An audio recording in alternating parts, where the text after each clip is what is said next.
Nakaposisyon na ang lahat ng mga ahensya ng gobyerno sa pagbuhos ng mga pasaherong pauwi ng mga probinsya ngayong long holiday. Ito po ay alunsunod na rin sa naunang kautusan po ni Pangulong Bongbong Marcos na bigyan po ng seguridad ang pagbiyahe ng mga bakasyonista.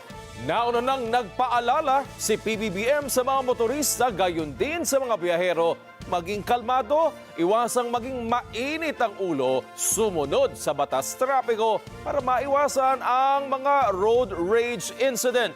Magbabalita, Eden Suarez Santos. Pinag-iingat ni Pangulong Ferdinand Marcos Jr. ang publiko na magsisiuwian sa kani-kanilang mga probinsya para sa mahabang bakasyon.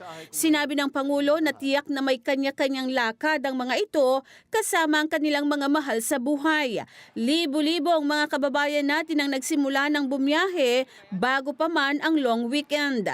Una rito, idineklara ng Malacanang na regular holiday ang April 17 at 18, habang special non-working holiday ang April 19, 2025.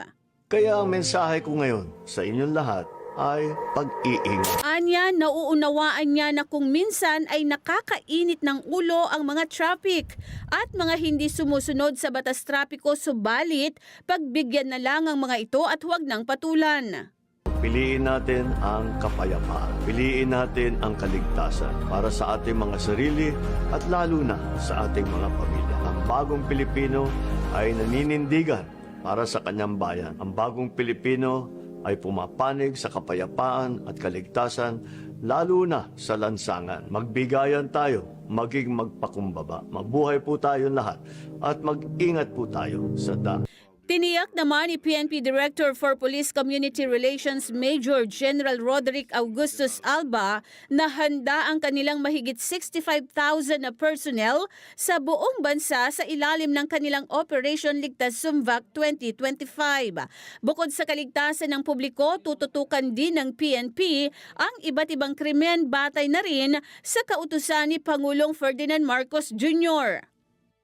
So mayroon po tayong estimated of 65,000 more PNP personnel nationwide na i-deploy po sa terminal, transport hubs, pilgrimage sites, simbahan, tourist destinations. At ito po ay nakasaad sa aming guideline ang magkaroon po ng enhanced police presence or visible pong ating Philippine National Police. We'll also augment mobile patrols kasi po ang ating concentration ay sa highly populated areas now. Mayroon po mga kabahayan, mga subdivision areas, residential areas ay naiwanan po mga bahay. So ito din po ay isang focus namin.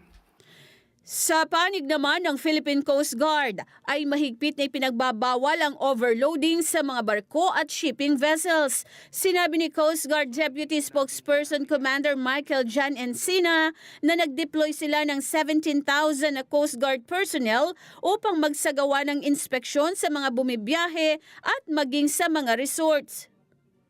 So hindi po natin hinahayaan, partikular kami po sa Philippine Coast Guard, ang any acts of overloading both in passengers and cargo. So hindi lang po natin chine-check yung mga pasahero, figures kung ilan po dapat ang sumasakay sa ating mga barko, particular at gayon na rin po itong ating mga kargamento na niloload. Kasi it doesn't exempt them for this overloading issue po natin. Samantala, mahigpit ding babantayan ang mga vital installation gaya ng power plants, communication infrastructure, transportation terminals at iba pa. Eden Santos para sa Mata ng Agila. Matatag, matapag, matapat.